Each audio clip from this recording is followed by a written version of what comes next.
So, system setup overview, right? Good morning, Alex. Okay, so here you see my setup for the house and my power box with all electronics, everything that works just for these three inverters. And here is my Axioma, which is used as both charger. As you can see, it's 27 amps, and inverter. But on it we have probably 500 watts total power used.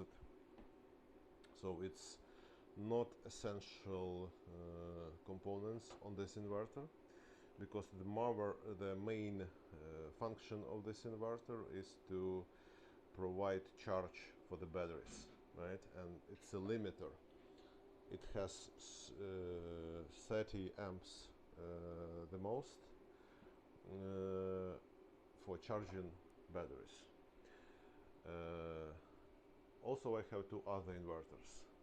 One is King 5000, which has parallel function, but you need to buy a $35 card and to replace this placeholder that is in it in order to have parallel function, right? This is for essential devices, for like fridges.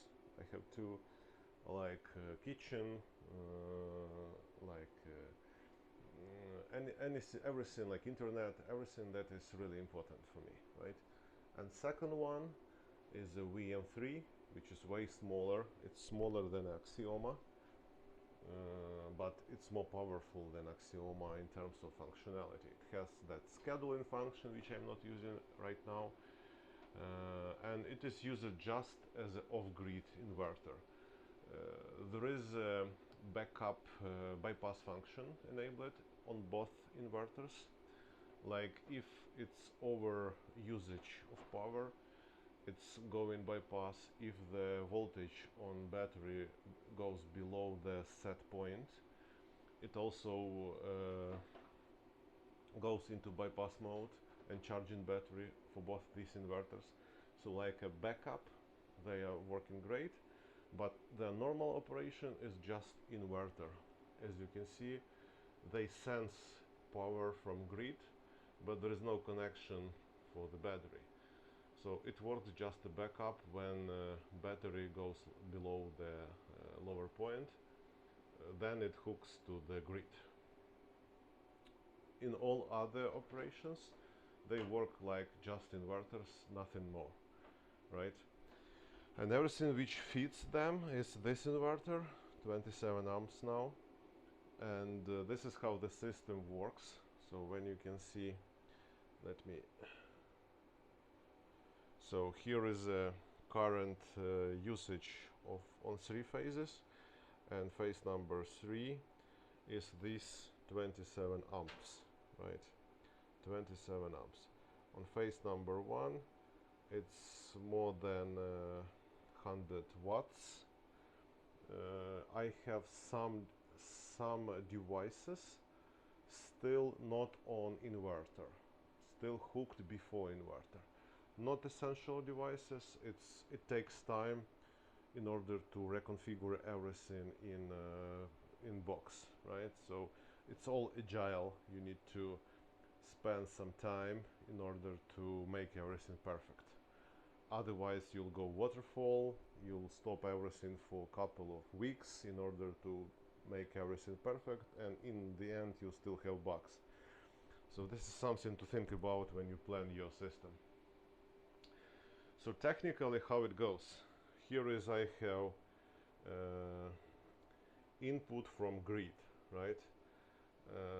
Which I have two inputs because I have two homes, so to speak, and I can choose between those. But technically I'm using only 2 kilowatts of power, a little bit more, but still about 2 kilowatts of power, not more than that. When you calculate everything, they can feed about 15 kilowatts of, they can put to my house about 15 kilowatts of power, but you'll see 2 kilowatts anyway. So limiter works in this configuration. This configuration I suggested to you, so it should work. It works for me and it should work for you as well. I don't know, let me know what you think. This is all set up I have. Nothing really special, just basic rules, communications between them, DC couplet inverters, so they all sit together on the same cable for the battery. So all connected between them. I just set 3 DC power breakers in order to be able to isolate inverter without putting all house without power. Like in case if something goes wrong with this inverter, what I can do, I can connect it via bypass, which technically just reconnect input to output here.